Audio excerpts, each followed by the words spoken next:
अस्सलाम वालेकुम नाज़रीन, प्रोग्राम न्यूज़ मेकर्स के साथ मैं हूं आपकी मेज़बान ज़रिया आरिफ। नाज़रीन, प्राइम मिनिस्टर इमरान खान ने आज कोरोना की सूरत हाल पर एक बार फिर से मीडिया से गुफ्तगू की और आवाम को एतमाद में लेने की कोशिश की। और दौरान गुफ्तगू उन्होंने सिंध हुकूमत की तरफ इशारा किया और साथ ही में सियासत ना करने की अपील भी कर दी, ये कहकर कि सबको मुतासर करना है, हम नहीं चाहते कि किसी को नेगेटिव कोई पैगाम जाए। वज़ीर आज़म ने एक तो लॉकडाउन में नरमी की वजाहत की और साथ ही साथ में इस बात से भी डराया है कि मौजूदा सूरत हाल 15 से 25 मई को जाकर मजीद ख़राब हो सकती है। प्राइम मिनिस्टर की जानिब से आज ये कहा गया, लेकिन जिस तरह से वो सिंध की तरफ इशारा करके बात कर रहे थे और दूसरे ही लम्हे वो ये भी कह रहे थे कि आने वाले दिनों में 15 से 25 मई के दौरान सूरत हाल बिगड़ भी सकती है। क्या हम कह सकते हैं कि प्राइम मिनिस्टर की खुद की बातें लोगों में कन्फ्यूजन पैदा करने का सबब बन रही हैं? और वो चाहते तो ये बात नहीं भी कह सकते थे कि सिंध ने ये किया या सिंध ने वो बात की। क्या इस किस्म के उनके बयानात वाकई खुद से एक सियासत के मुतरादिफ हैं? इस पर हम गुफ्तगू करेंगे, जो कि आज उनके खिताब के बाद कुछ पॉइंट्स मंजर यहाँ पर है। फिर तीसरा ये कि कुछ 20 नकात पर मशरूत तौर पर इत्तफाक हुआ है वफाक और तमाम उलमाए कराम के दरमियान। आज सदर मुमलिकत की ज़ेर सदारत एक अहम इजलास हुआ जिसमें तमाम मकातब फ़िक्र के उलमाए कराम ने शिरकत की और उसमें कुछ अहम पॉइंट सामने आए, जिसके बाद ये मुतफ़िक़ा तौर पर फैसला किया गया है कि मसाजिद में इज्तिमा होंगे, फासला रखा जाएगा। ये डिटेल्स क्या है प्रोग्राम में आगे चल के आपके साथ डिस्कस करेंगे और उस पर ये भी बात करेंगे कि ये जो कुछ मंजर आम पर आया है, ये जो 20 नकात मंजर आम पर आए हैं, क्या ये काबिल अमल हैं भी? तो बात करने के लिए प्रोग्राम में मौजूद होंगे सीनियर सहाफ़ी तज्ज़ियाकार नासिब चौताई साहब, NBC बहुत शुक्र प्रोग्राम में अपना वक्त देने के लिए। एंकर पर्सन तज्ज़ियाकार मौला आलम साहिबा भी प्रोग्राम में हमारे साथ शामिल गुफ्तगू होंगी। तज्ज़ियाकार नसीम सिद्दीकी साहब भी प्रोग्राम में हमारे साथ मौजूद होंगे। एंकर पर्सन और तज्ज़ियाकार नज़ीर लगारी साहब भी प्रोग्राम में कुछ ही देर में हमारे साथ मौजूद होंगे और साथ ही साथ रज़ा रोमी साहब सीनियर सहाफ़ी हैं, तज्ज़ियाकार हैं, आप भी प्रोग्राम में हमें ज्वाइन करेंगे। तो सबसे पहले बात कर रहे थे प्राइम मिनिस्टर इमरान खान के हवाले से कि वज़ीर आज़म इमरान खान ने कोरोना वायरस के मामले पर सियासत ना करने की अपील की है। ये अपील उन्होंने किस अंदाज में की, किन अल्फाज का इस्तेमाल किया उन्होंने, उनका लहजा क्या था, उनकी बॉडी लैंग्वेज कैसी थी, जरा उन्हीं की ज़बान फिर हम इस पर बात करते हैं कि कहीं वो कोरोना के मामले पर सियासत तो नहीं कर रहे? जी, कराची के अंदर ज़्यादा कोई लाशें आनी शुरू हो गई हैं जिनको रजिस्टर नहीं हुआ कि कोरोना की वजह से। क्या इससे ज़्यादा खौफ फैलेगा माशरे में? खौफ की वजह से लोग और वो हरकतें करें जिससे मज़ीद और नुकसान हो सकता है। यानी ये बड़ी गैर ज़िम्मेदाराना हरकत है कि आपने वेरीफाई किए बगैर कहा जी कोरोना की वजह से लोग मरे और उनका पता ही नहीं, और गवर्नमेंट छुपा रही है। मतलब इसका ये है कि गवर्नमेंट ये असल कितने लोग मरे हम छुपा रहे हैं। वो कौन सी बेवकूफ़ गवर्नमेंट होगी कि जो कोरोना के केसेस छुपाए? ये तो अपना ही नुकसान करना है। हमें ये कहा जा रहा है कि गवर्नमेंट छुपा रही है, कोरोना के मामले पर सियासत कर रही है, अमवात की तादाद कुछ और है लेकिन हमें कुछ और बताया जाता है।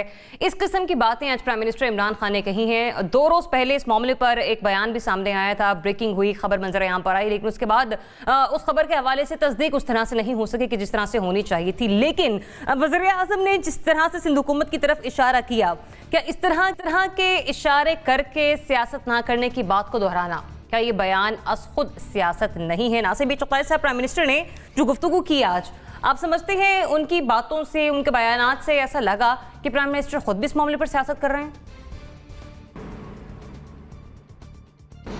मेरा ख्याल है प्राइम मिनिस्टर बहुत अक्लमंद हैं, जीनियस आदमी हैं, क्रिकेट जीनियस हैं। पॉलिटिक्स का मुझे पता नहीं, और साथ ही साथ ये कि जो आदमी जो कुछ कहता है उस पर यकीन कर लेते हैं। वो अगर इस वाक़े को, लाशों के वाक़े को वो ट्रेस करते, ट्रैक करते, तो उनको 2 बातों का पता चलता बहुत शिद्दत के साथ कि ये 2 हफ्ते पहले, सबसे पहले फैसल ईदी ने कहा था कि हमें ऐसी लाशें मिल रही हैं जो मुमकिन तौर पर कोरोना के मरीज़ों की हैं और हार्ट अटैक कहकर हमारे पास जमा कराई जा रही हैं। और उसके बाद उन्होंने अपना मुर्दा खाना बंद कर दिया था, साथ ही छीपा ने बंद कर दिया था। और फैसल ने और छीपा ने अपने मुर्दों को गुस्ल देने की पूरा जो एक सर्विस होती है, बहुत इम्पोर्टेंट सर्विस है, वो ये बंद कर दी थी और कफन दफन बंद कर दिया था। उसके बाद SOPs आए, क्या होगा, किस तरह होगा, किस तरह कफन होगा, किस तरह प्लास्टिक बैग में जाएगा मुर्दा, वो उसके बाद आया। उसके बाद आज डॉक्टर फैसल ने, जो फोकल पर्सन है प्राइम मिनिस्टर के, उन्होंने कहा कि कम से कम 15 ऐसे लाशें हैं जिनके बारे में शुबा है कि ये कोरोना के हो सकते हैं, लेकिन कंफर्म नहीं है। मैंने कल भी अर्ज़ किया था कि जो भी ऐसा मरीज़ जो घर से मुर्दा लाया जाए या जो अस्पताल आकर हार्ट अटैक के ऐसे चंद मिनटों में या चंद घंटों में मर जाए, उसका टेस्ट ज़रूर होना चाहिए कि वो किस तरह मरा है। कल मैंने बताया भी था आपको कि किस तरह कोरोना दिल के अंदर और फेफड़ों में काम करता है। तो ये ताकि क्लियर बात हो जाए और इसकी इन्वेस्टिगेशन भी हो जाए। लाशों पर खेलना कतई दुरुस्त नहीं है। लाशों को सियासत का टूल बनाना इंतहाई अहमकाना नहीं, गैर अखलाकी हरकत है। और मेरा ख्याल ये है कि फैसल ईदी से भी इस बारे में मशवरा किया जाए कि उन्होंने ऐसा क्यों कहा था। और फैसल ईदी वो हैं जिन्होंने प्राइम मिनिस्टर को अतिया भी दिया है ग़लबन 1 करोड़ रुपए का। तो मेरा ये ख्याल है कि प्राइम मिनिस्टर सिंध हुकूमत के बारे में ज़्यादा ही वफाक हमेशा सिंध हुकूमत से ख़ाइफ रहता है। ये हमारा हिस्ट्री है हमारी, ये आपने बहुत देखा है। अब छोटे अखबारों में थे हम, जब भी देखा हमने MRD की तहरीक देखी, हमने पीपल्स पार्टी के ख़िलाफ़ कंपेन देखी, बॉम्बिंग देखी हमने सिंध के अंदर। अगर लगारी साहब अगर सुन रहे हो तो बॉम्बिंग देखी हमने। तो ये होता रहता है, ये कोई मसला नहीं है। वफाकी हुकूमत है, वफाक है, 18वीं तरमीम के बाद एक और बदलनामा है, लेकिन सिंध गवर्नमेंट इस वक्त वफाक की वफादार है, ताबेदार है। वो कहती है कि जो आप कहते हैं हम वो कर लेंगे। चलें, आज उन्होंने कुछ कारोबार भी खोलने का फैसला किया है क्योंकि प्राइम मिनिस्टर ने कहा है, और उस कारोबार के लिए वो SOPs बना रहे हैं वो। तो SOPs तो बहुत ज़रूरी हैं, बगैर SOP के कुछ खोलना बेकार है। जहाँ तक लॉकडाउन का ताल्लुक़ है, जहाँ तक पॉलिटिकल तरक्की का ताल्लुक़ है, तो भाई वो तो आपके उतारे हुए लोगों ने किया था, जिनको शेख रशीद कहते हैं कि हमने वावडा को और जैदी को उतारा था। तो अब उतारे लोग अगर आप वापस बुला लें मैदान से तो मसले हल हो जाएंगे। वरना पीपल्स पार्टी के पास वो लोग हैं जो बहुत टिका के जवाब दे सकते हैं, अभी जवाब नहीं दे रहे हैं वो लोग खामोश हैं। तो मुझे लगता नहीं कि वफाक को इस मामले को आगे बढ़ाना चाहिए, और जिस तरह वफादारी और ताबेदारी से और बंदगी के साथ हाथ जोड़कर मुराद अली शाह काम करना चाह रहे हैं, उन्हें काम करने दें, और उनको जो आप कहते हैं वो कर लेंगे, वो उन्होंने गारंटी दी हुई है। तो मेरा ख्याल है कि मैंने कल भी आपसे कहा था, वफाक का सूबे का झगड़ा नहीं है, ये आपस की कुछ गलतफहमियाँ हैं और कुछ कान भरे जाते हैं। सही। मोना, ये जिस तरह से एक ही सूबे के हवाले से कुछ लाशें सामने आएंगी, जाहिर सी बात है सूबे के सरबराह को तशवीश तो होगी। ज़रिया, मुझे याद पड़ता है मैंने यहीं पर आपके साथ ही ये इज़हार ख्याल किया था कि ये जो लाशें और जिनकी बात मुराद अली शाह साहब ने की थी, इसकी तशखीस तो होनी चाहिए कि इनको क्यों डेथ टोल में शामिल नहीं किया जा रहा और ये क्या वजूहात हैं इसकी, ये बात ज़रूर पता लगनी चाहिए। अब उसके बाद 2 डेवलपमेंट्स हुई हैं इसके मुतालिक। एक तो डॉक्टर ज़फ़र मिर्ज़ा की भी कल प्रेस टॉक हुई है, गालिबन हमारे तमाम दोस्तों की नज़र से भी गुजरी हो। उन्होंने भी ये बात की थी कि ये जो लाशें जिनका तस्करा किया था चीफ मिनिस्टर सिंध ने, उनकी हलाकत कोरोना के बायस नहीं हुई थी। ये डॉक्टर ज़फ़र मिर्ज़ा कल कह रहे थे वफाकी हुकूमत की तरफ से। आज फिर मजीद, जैसे कि अभी NBC ने भी बताया कि डॉक्टर फैसल ने ये बात फिर बोली है, जो फोकल पर्सन है कोरोना वायरस के हवाले से वज़ीर आज़म के, उन्होंने भी कहा है कि 15 तक तो हैं, लेकिन उतना बड़ा फिगर नहीं है जितना चीफ मिनिस्टर सिंध कह रहे थे कि कोई 300-400 के करीब ये हलाकतें हैं, और इतने ज़्यादा नंबर्स कोरोना वायरस की वजह से आ रहे हैं, लेकिन छुपाए जा रहे हैं। मैं बिल्कुल एक बात में मैं सहमत हूँ कि मुराद अली शाह साहब चीफ मिनिस्टर हैं सिंध के, सेकंड बिगेस्ट हमारा पॉपुलेशन के हवाले से सूबा। मुझे लगता है कि उनको ये बात तशखीस करके कहनी चाहिए थी कि अगर उनको लग रहा था कि ऐसी कोई लाशें हैं जो खुदा ना खास्ता कोरोना वायरस के हवाले से हलाकत हुई है, तो मेरे आप जैसे लोग वो नहीं हैं, उनके पास बहुत सारे वसाइल हैं, बहुत सारी रिसोर्सेज हैं, वो इस बात का बड़े बेहतरीन तरीके से पता लगा सकते थे, और शवाहिद के साथ अगर वो बताते तो हम तमाम उनके साथ इसमें हामी भरते कि वाकई इनको क्यों डेथ टोल में शामिल नहीं किया गया। उनको इस बात को वेरीफाई करके कहना चाहिए था, तो ज़रा ये बेहतर अंदाज होता।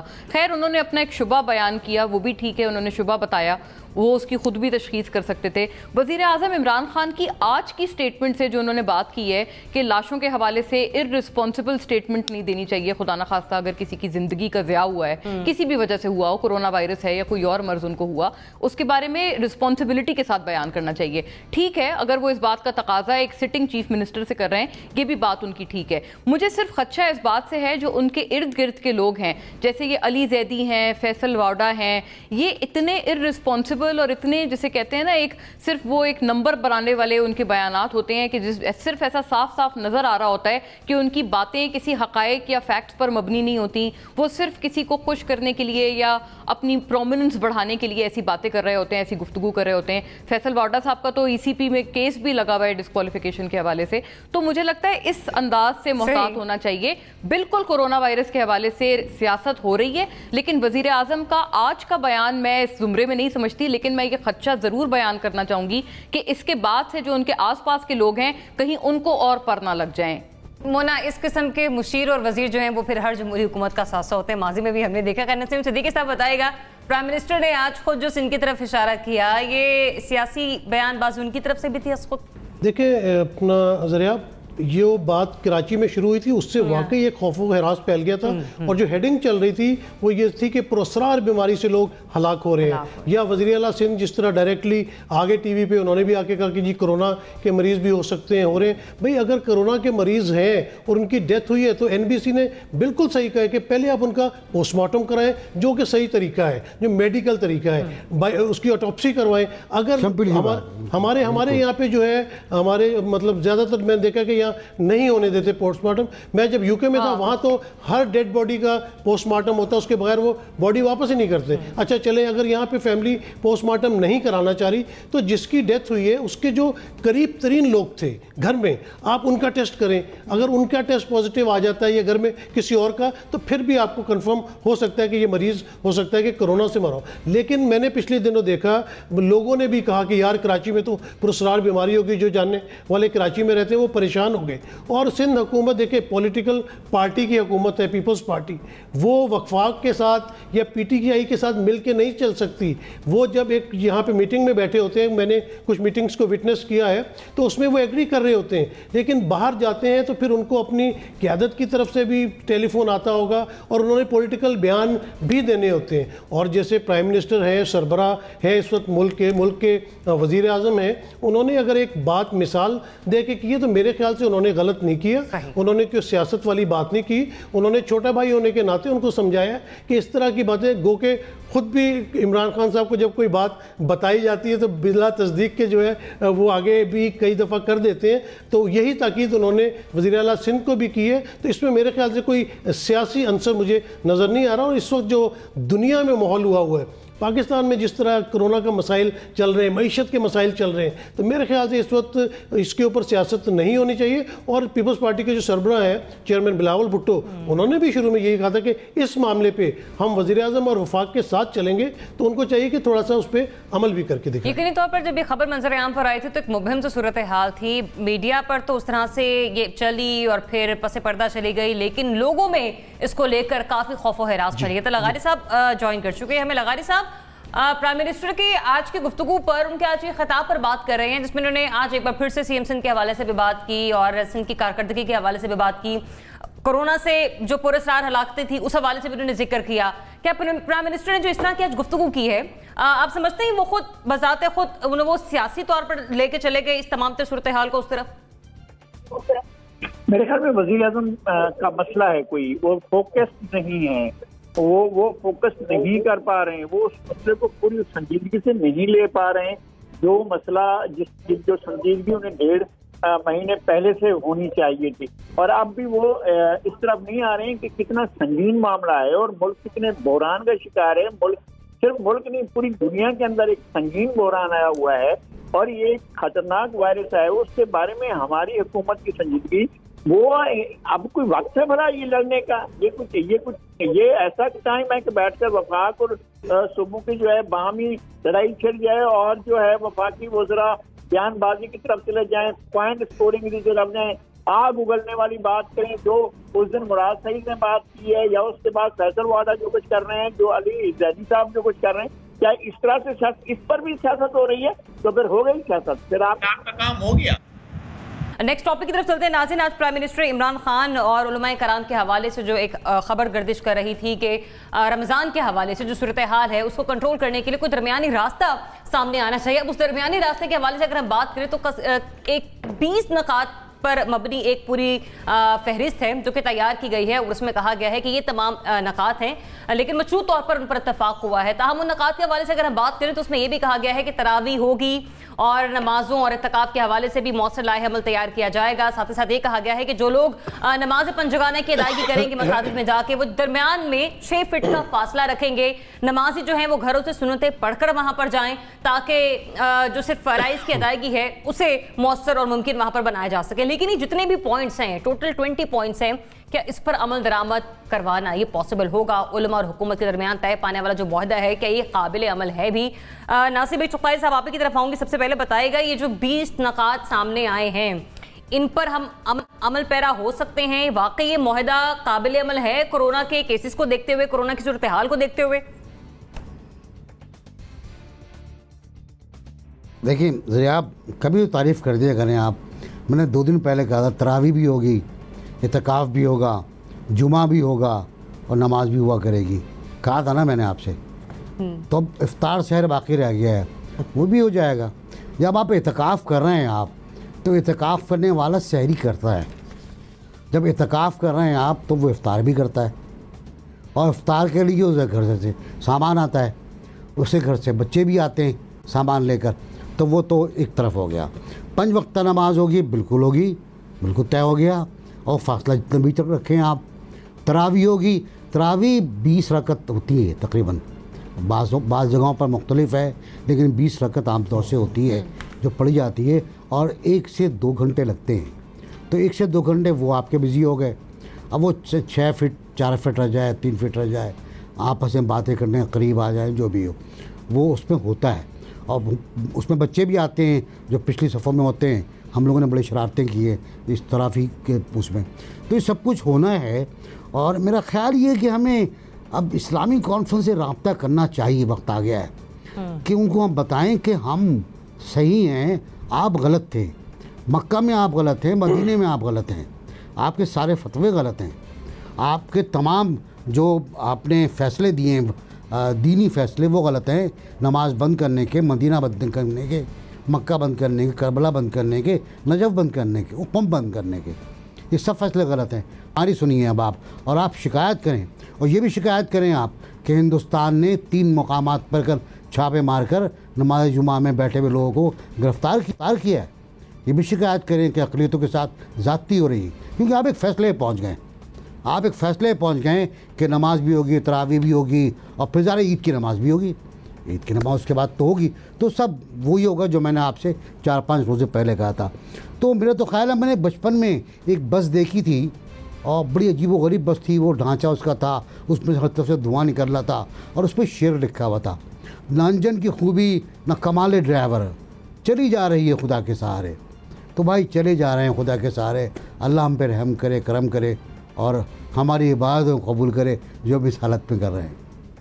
लगारी साहब, 20 पॉइंट्स में से कुछ अहम मैं आपके सामने ज़रा शेयर भी कर दूं कि 50 साल से ज़ायद उम्र के लोग, नाबालिग बच्चे और खांसी, नज़र, ज़ुकाम वगैरह वाले जो मरीज़ हैं, अफराद हैं, वो मसाजिद से दूर रहें। सफ़बंदी का एहतमाम इस अंदाज से किया जाए कि नमाजियों के दरमियान 6 फीट का फासला हो।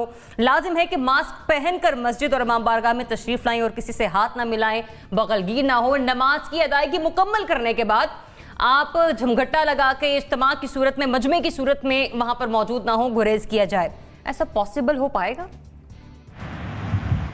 एक तो ये कि ये मुमकिन नहीं है, किसी भी सूरत में ये मुमकिन नहीं है कि मस्जिद के अंदर जाएं और आप ये 3 फुट या 6 फुट का फासला बरकरार रख सकें। आप 5 फुट का, 3 फुट का, 4 फुट का फासला भी बरकरार नहीं रखा जा सकेगा। एक तो ये कि पॉसिबल नहीं है, और दूसरी बात ये है कि जैसे नासिर बेग तई साहब कह रहे हैं, क्या यानी कि बैतुल्लाह से तो कोई और ज़्यादा जगह अहम नहीं है जहाँ पर इज्तिमा होना चाहिए। मस्जिद नबी से ज़्यादा मोहतरम और मुक़द्दस मकाम हमारे यहाँ तो कोई ऐसा नहीं है कि जहाँ इज्तिमा का होना ज़रूरी है। जहाँ पर जहाँ बाकायदा वही आई है, जहाँ पूरे कुरान मजीद में जिन मकामात के हवाले हैं, वहाँ अगर नहीं हो रही है नमाज, तो फिर ठीक कहा है उन्होंने बेग साहब ने कि ठीक है यार, आप जाएं, उनको कहें और एक ख़त भेजें, या आप अपना कोई एक बंदा ही भेज दें, एक चार्टर जहाज़ भिजवा दें, उनको कहेंगे यार आप लोग गलत कर रहे हैं, आप लोग ठीक नहीं कर रहे हैं। ये कोई तरीक़ाकार नहीं है यार। पता है आपको मजहब के अंदर ये गुंजाइश मौजूद है कि अगर जान को खतरा लाहक हो तो आपको पता है बहुत सी चीज़ें मौकूफ हो जाती हैं, बहुत सी चीज़ों पे करने का अमल रुक जाता है। आपके ऊपर शदीद भूख के दौरान और हलाल चीज़ न मिलने की सूरत में आपको हराम खाना अलाउ कर दिया जाता है। ये कुरान मजीद में है यार। और सबसे बुरी चीज़ क्या है? सबसे बुरी चीज़ खंजीर होता है ना, वो आप खा सकते हैं अगर भूख है और आपके पास खाने के लिए कोई चीज़ नहीं है तो यहाँ तक आप जा सकते हैं। और ये कोई नहीं है, ये नेसेसरी है, ये कतई है, ये एब्सोल्यूट है कि अगर आपको ज़िंदगी बचानी है उसके लिए कुछ भी आप जो भी चीज़ तरीका अख्तियार करेंगे, कानून से नहीं, शरीयत से नहीं, कुरान मजीद से रूह गर्दाने की सूरत में नहीं, शरीयत से रूह गर्दाने की सूरत में नहीं, अपनी ज़िंदगी किसी मौत के सामने देखकर उसको बचाने के लिए, बीमारी से बचाने के लिए अगर आपको वो रास्ता अख्तियार करना पड़े, भाई इतनी रियायत रखी गई है कि अगर आप खड़े होकर नमाज नहीं पढ़ सकते तो बैठकर नहीं कर सकते तो आप सो कर करें, सो कर नहीं कर सकते तो इशारे से करें। यार आपको इतनी सहूलतें मौजूद हैं और ये कहाँ है कि जनाब ये जो पहले है ख़वातीन और मर्द एक ही हुजूर की ज़िंदगी में और हज़रत अबू बकर की ज़िंदगी में तो मर्द और औरतें एक साथ नमाज पढ़ा करते। हज़रत उमर के दौर में अगर पाबंदी लगाई गई तो ये कहेंगे कि जनाब उन्होंने शरीयत की तनसीख कर दी। नहीं है भाई, ये अपने उन्होंने मारूज में एक ऐसे हालात में उन्होंने फैसला किया, वो उनके लिए ज़रूरी था। आज इमाम बैतुल्लाह शरीफ ने अगर फैसला किया है, उनका फतवा आ गया है, तो हम कौन होते हैं कहेंगे जी वो फतवा गलत है। अभी ये सूरत हाल नहीं है, आप बचा नहीं सकेंगे। अगर आप जा रहे हैं मसाजिद को, मैं कहता हूँ अल्लाह ना करे कि मसाजिद वीरान हो, अल्लाह ना करे कि इमाम बारगाहें और इबादत गाहें वीरान हो। मैं कौन चाहता है? कोई भी नहीं चाहता है। लेकिन अगर ये सूरत मौत की हो तो क्या आपको अल्लाह ताला ने इजाज़त नहीं दी हुई है? क्या आपके लिए ये रियायत नहीं है? क्या बहुत सी चीज़ें मौकूफ नहीं हो जाती हैं? सही। रज़ा रोमी साहब, अवाम में इस मर्ज के हवाले से अभी भी शऊर उस तरह से नहीं है जिस तरह से होना चाहिए। लोगों को इसके बारे में उस तरह से इल्म नहीं है। ऊपर से ये जो मुआहदा तय पाया है हुकूमत और उलमा के दरमियान, ये मुआहदा काबिल अमल है, वो भी उस सूरत में जब लोगों को इस मर्ज के हवाले से अभी इतनी आगाही है भी नहीं। कोई भी मायदा या कोई भी रेगुलेशन जो है उसके निफाज के लिए आपको एक तरीका कार चाहिए कि कौन उसकी पासदारी करवाएगा। वो मौजूद ही नहीं है सिरे से। पाकिस्तान में देखिए तकरीबन मेरे ख्याल से 5-1 लाख तो से ज़्यादा ही मसाजिद हैं। अगर आप छोटी ऐड करेंगे तो और भी नंबर बढ़ जाएगा। अब क्या वहाँ पर कोई सरकारी एहलकार खड़ा होगा या वहाँ पर कोई कमेटी बनी है जो कि इन 20 नुकात का एक एक को पकड़ के इन्फोर्स कराएगी? बिल्कुल भी नहीं। ये वही मसला है कि हुकूमत पाकिस्तान और हमारी जो अशराफियाँ हैं उनमें इतनी हिम्मत नहीं कि वो कोई भी चीज़ जो है वो मजहबी लॉबी के सामने इम्प्लीमेंट करवा सकें। अगर Saudi Arabia, Iran, Turkey, Morocco, Indonesia, Malaysia, ये सब मुस्लिम मेजॉरिटी मुल्क हैं। यहाँ के मुसलमान इतने ही सोमो सलात के पाबंद हैं, वो भी अल्लाह मियाँ से इतने ही डरते हैं, उतने ही प्यार करते हैं जितने के पाकिस्तानी करते हैं।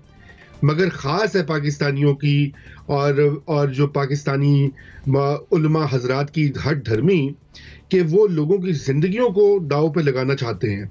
और ये शऊर का भी इसमें ताल्लुक है। आपने ये बिल्कुल कहा है, सही कहा है कि इसमें एक जो पहलू है वो ये है कि लोगों को भी और शायद बहुत सारे उलमा और मौलवी हजरात को भी उस तरह का शऊर ना हो कि ये किस कदर मौलिक वबा है और ये कितनी जल्दी इज्तिमात में फैलती है। अगर चंद हफ्तों के लिए और कुछ महीनों के लिए इसके ऊपर थोड़ा सा वो कंट्रोल कर लिया जाए तो कोई मज़ायका नहीं। अहदीस मुबारका मौजूद हैं, सारी रिवायात मौजूद हैं। उनके होते हुए भी ये असल में मसला ये है कि मजहबी लॉबी जो है वो इस कदर उसको स्ट्रॉन्ग कर दिया हुआ है हुकूमतों ने और रियासत ने खुद कि अब वो किसी पोजीशन में नहीं है कि उनको वो कंट्रोल कर सके। और ये बहुत ही संगीन और अफसोसनाक बात है। मुना, ये जो मुआहदा है ये काबिल अमल लगता है आपको किसी भी एतबार से? इसका जवाब सरासर नामे है मेरी तरफ से।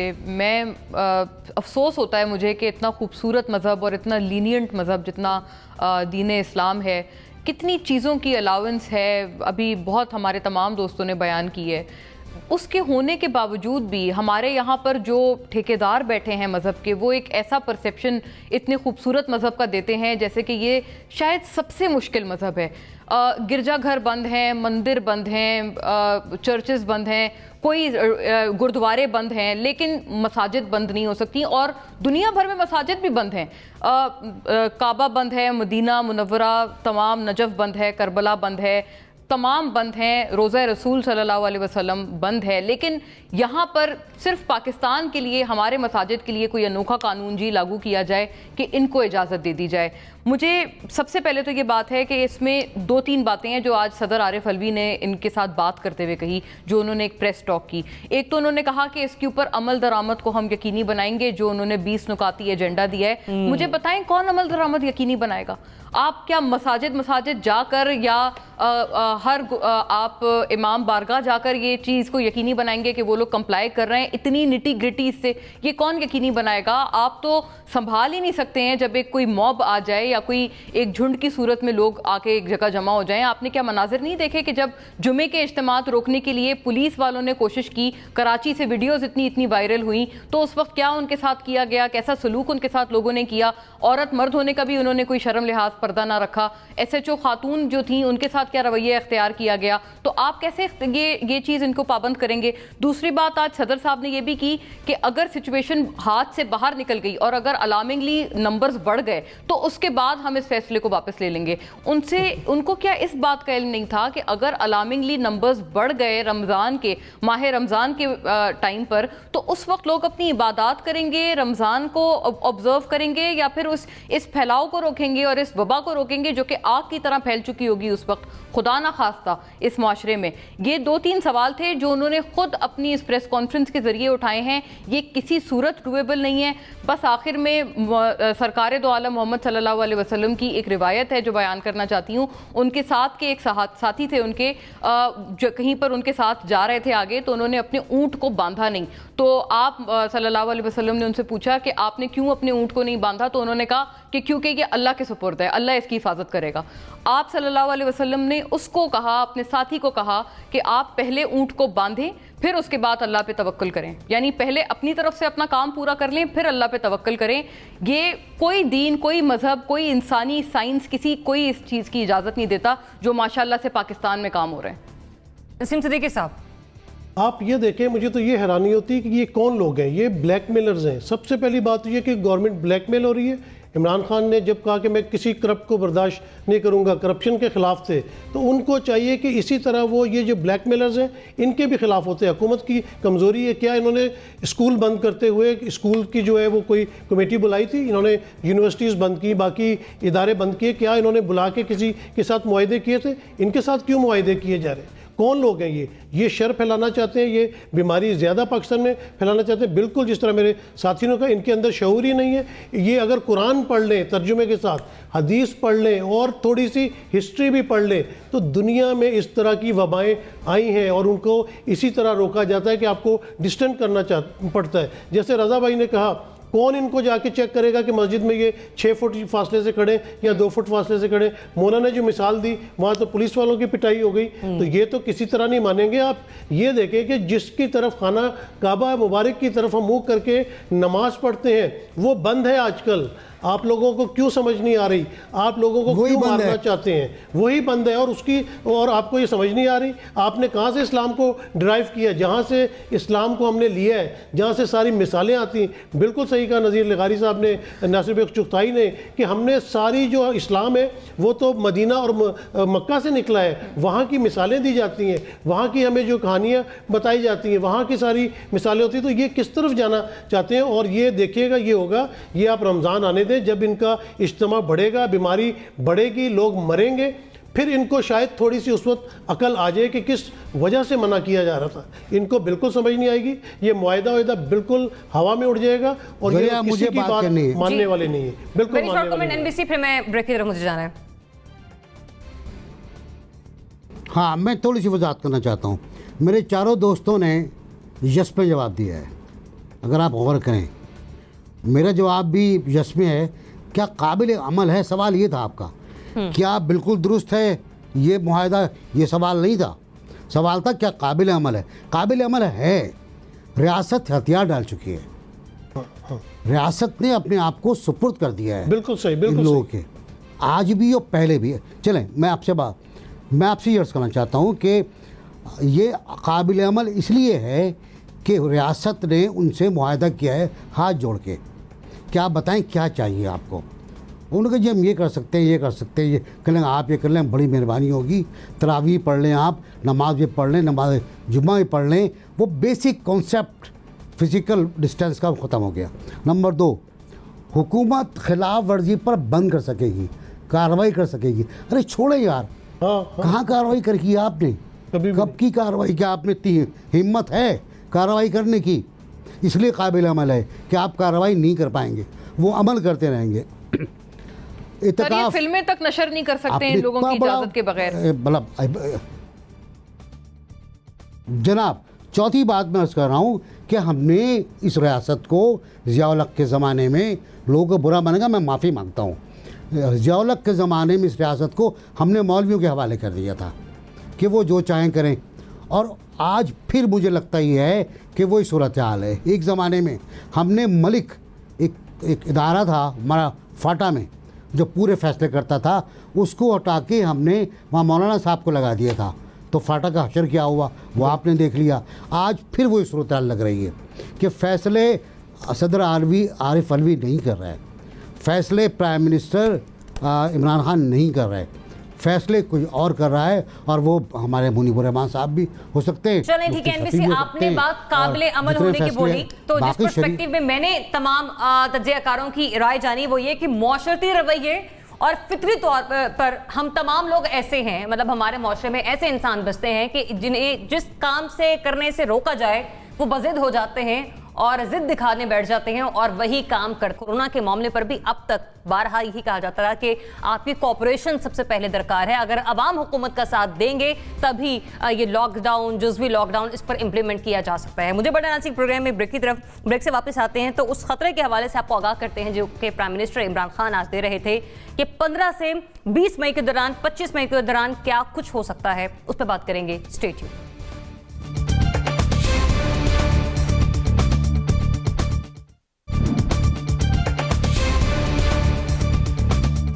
Welcome back. नाज़रीन, मुल्क में कोरोना वायरस की सूरत हाल बदस्तूर तशवीशनाक है और प्राइम मिनिस्टर इमरान खान ने आज कहा कि केसेस में जिस तरह से इजाफा हो रहा है उसको देखते हुए अंदाजा हो रहा है कि 15 मई से 25 मई तक मुश्किल का सामना हो सकता है।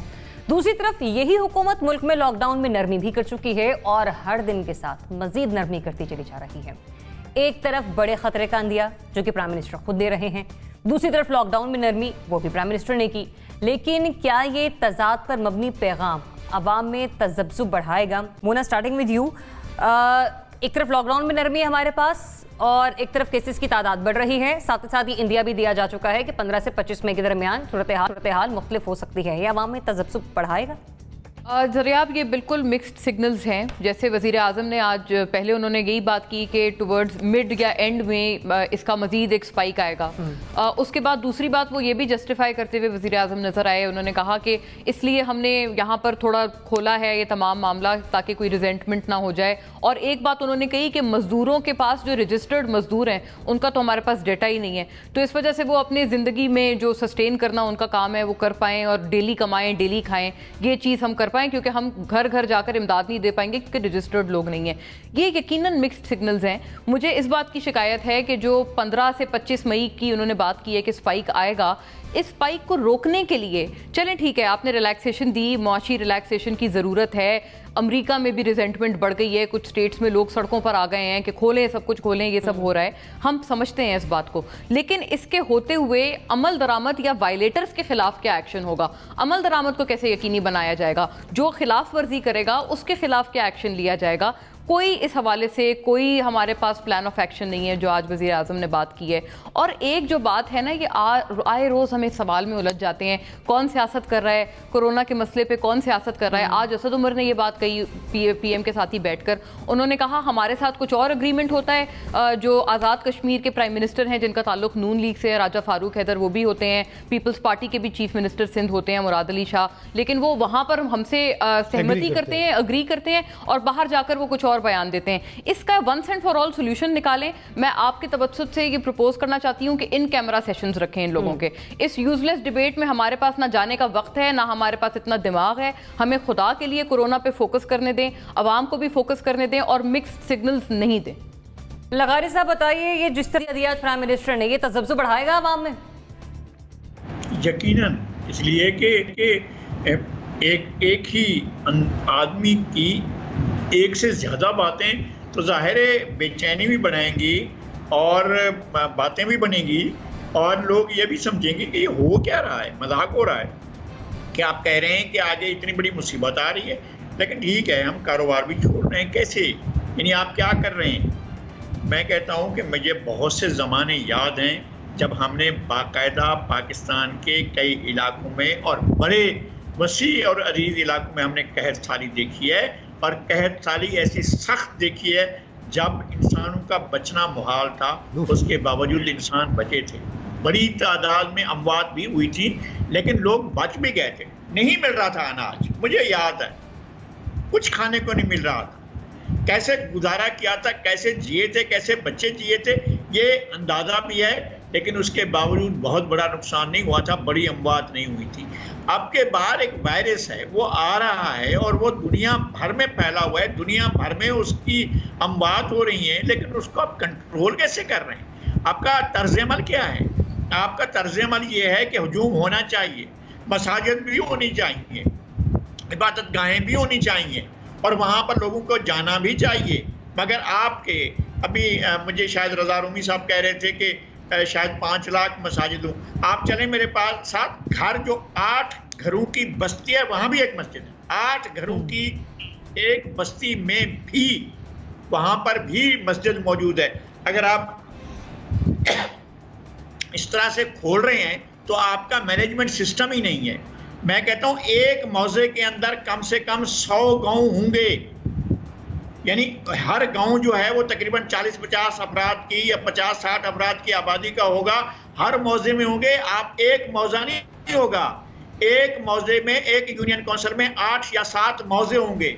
फिर एक थाने के अंदर 15-20 जो है वो मौजे उसके अंदर शामिल होंगे। आप कैसे कंट्रोल करेंगे? कितनी यूनियन काउंसिल को कंट्रोल करेंगे? कितनी आबादी को कंट्रोल करेंगे? वो भी नहीं कर रहे हैं, और कह रहे हैं कि ठीक है जी हम इसकी भी इजाज़त देते हैं। आप जो है नहीं भी लॉकडाउन भी ख़त्म करें, उन शोबों में करें। अच्छा, तामीरात का शोबा भी खोल दें, चले भी खोल दें, तामीरात से वाबस्ता तमाम शोबे वो भी खुल जाएं, और सारा मतलब सिर्फ आज की दिया जाने वाला जो उन्होंने इंदिया दिया, ये 15 से 25 मई का सिर्फ वही एक इसमें शामिल नहीं होता। बाकी जो जितने भी उन्होंने फैसले किए हैं लॉकडाउन में नरमी के हवाले से, वो भी आवाम को कंफ्यूज कर रहे हैं। NBC,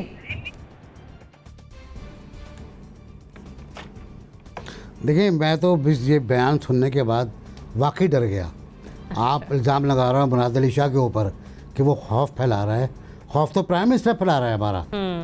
मैं तो डर जाऊँ, मैं तो भाग रहा हूँ पाकिस्तान से 15 से 25 के दौरान। 15, 25, 26 को वापस आऊँगा, देख कर क्या सूरत हाल है। तो असल बात क्या है, confuse messages, contradictory messages, confuse thinking. I am sorry but it is a fact कि प्राइम मिनिस्टर एक कंफ्यूज सोच के मालिक हैं। बिल्कुल मुझे याद आ गया कि एक दिन वो एक मैच खेल रहे थे और मुस्तकिल मुखालिफ बॉलर पीटे जा रहा था, वसीम अकरम को भी और सबको, और मसला हो गया था, कंफ्यूज हो गए थे, कभी किसी को लगा रहे थे, कभी किसी को लगा रहे थे। फिर एंड चेंज करने के लिए मुदस्सिर नज़र को बॉल दी गई, तो मुदस्सिर नज़र ने पहले ओवर में विकेट ले ली, तो वो फ्लूक लग गया था, वो एक अच्छा फ्लूक लग गया था। बार बार फ्लूक नहीं लगता जनाब। बात यह है कि आप मुझे पहले कह रहे हैं कि मुराद अली शाह डरा रहा है, अब आप मुझे डरा रहे हैं कि 15 से 25 तक। 15 से ये कह सकते थे हम कि 15 से 25 के दौरान पाकिस्तान में पीक होगा हमारा, इसका पीक होगा कोरोना का, और उसके बाद हम शायद स्लाइड की तरफ चले जाएंगे। अगर आप इंडिया को देखें, मैं नसीब साहब से आज मेरी बात हो रही थी, उनके जो ग्राफिक आ रहे हैं आज, उनकी कितनी स्टेट्स हैं, और वो आज पहले वो 50 पे थे तो आज 5 पे हैं। वो उनको तकरीबन 11 स्टेट्स उनकी कामयाब हैं लॉकडाउन में, 7 या 8 नाकाम हुई हैं, और उन पे वो और जोर दे रहे हैं। वहाँ रेड जोन बहुत सख्ती कर दी है उन्होंने, तो वो सख्ती पे सख्ती कर रहे हैं और वहाँ कामयाबी मिल रही है। हम जो कर रहे हैं वो ये कर रहे हैं कि एक तरफ तो हम नरमी कर रहे हैं, एक तरफ हम इंडस्ट्री खोल रहे हैं, एक तरफ हम आपको बता रहे हैं कि फिर बुरा वक्त आने वाला है। तो भाई मुझे एक बात बता दो, करना क्या है? मुझे लॉकडाउन करना है, नहीं करना है? और मैं तो घर से निकला ही नहीं हूँ तो है 1-2 हफ्ते से, तो कंप्लीट कंफ्यूजन बढ़ाएगा। ठीक है, नसीम सिद्दीकी साहब बताइए, प्राइम मिनिस्टर नरमी भी खुद ही कर रहे हैं लॉकडाउन में, फिर इंडिया भी खुद ही दे रहे हैं। अच्छा, ये सवाल जिस तरह आपने पूछा, मुझे तो लग रहा है कि जैसे प्राइम मिनिस्टर जो भी बात कहते हैं तो आवाम बिल्कुल ऐसे करके बैठ जाती है और उनकी बात मान लेती है। हमारी तो जो आवाम है उसकी अपनी मेंटालिटी है, वो किसी की नहीं बात मारते, वो घर वालों की बात नहीं मानते। दूसरी बात मैं यहाँ पे आपको मिसाल दूंगा कि जब आप डॉक्टर के पास जाती हैं, हार्ट सर्जन है या आपको डायबिटीज़ है, तो डॉक्टर आपको दवा भी देता है, आपको परहेज़ भी बताता है, ये भी बताता है कि अगर आपने इस तरह किया, आपने ये चीज़ ज़्यादा खाई, आपने एक्सरसाइज नहीं की तो आपकी बीमारी बढ़ सकती है, आपको हार्ट अटैक हो सकता है, आप मर सकते हैं। डायबिटिक को वो यही बताता है कि आप वॉक करें, मीठा ना खाएं, परहेज़ बताता है, और वो कहता है कि अगर आप परहेज़ नहीं करेंगे तो आप बिल्कुल, आपका दिमाग काम करना छोड़ देगा, आपको स्ट्रोक हो जाएगा। तो डराना भी पड़ता है, बताना भी पड़ता है। बात यह है कि हमारी कौम को ये खुद चीज़ समझ आनी चाहिए। ये कोई इस किस्म की जंग नहीं है कि फ़ौजी आपस में फ़ौजी के साथ लड़ रहा है, दुश्मन के साथ, और उसमें सिर्फ फ़ौजी मरेगा।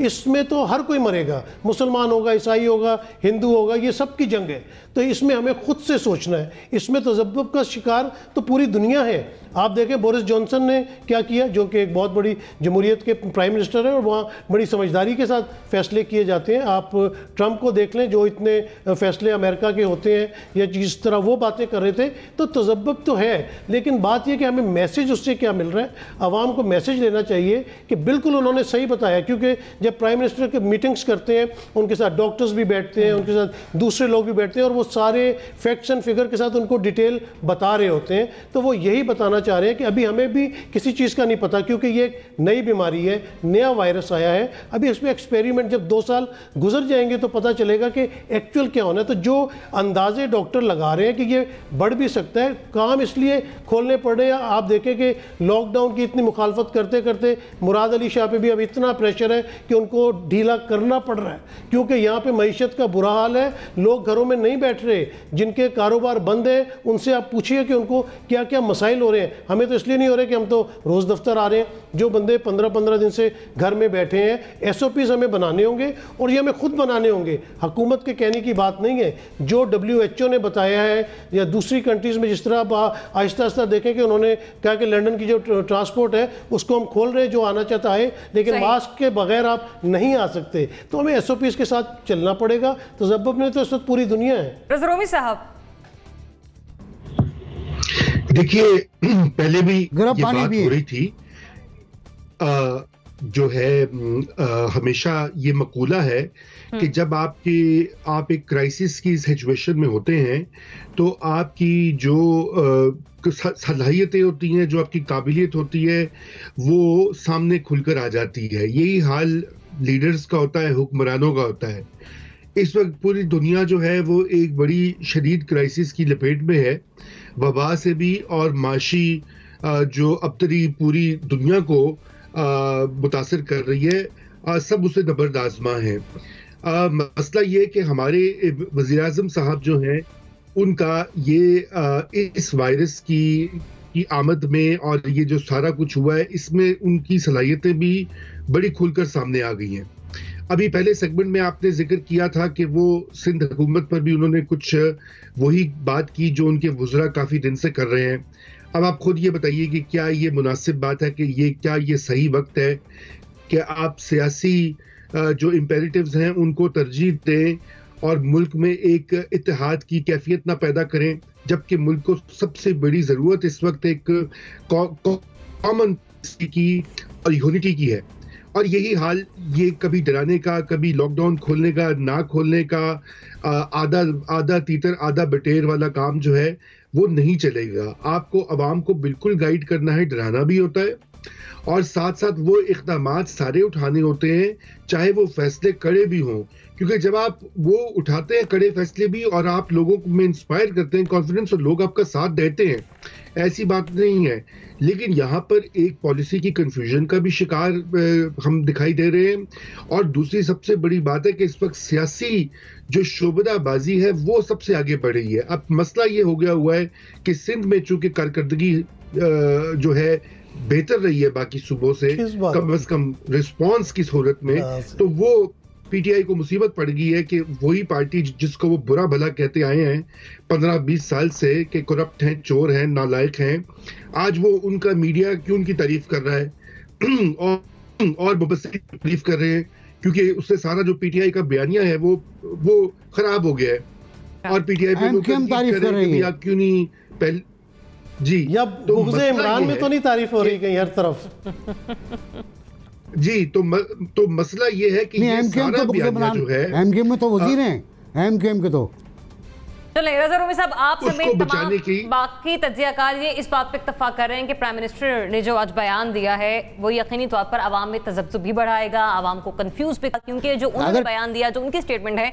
वो खुद एक कंफ्यूज स्टेटमेंट है। जबकि नसीम सिद्दीकी साहब ये कह रहे थे कि डॉक्टर जब इलाज करता है तो वो इलाज के साथ साथ एहतियात बरतने के हवाले से आगाह भी करता है और वही वज़ीर आज़म ने भी किया, एहतियाती तदबीर के हवाले से भी आवाम को आगाह किया। एनबीसी वेरी शॉर्ट कमेंट मुझे बताया गया कि आप कुछ कहना चाह रहे हैं, काइंडली फिर मैं क्लोजिंग की तरफ बढ़ूँ।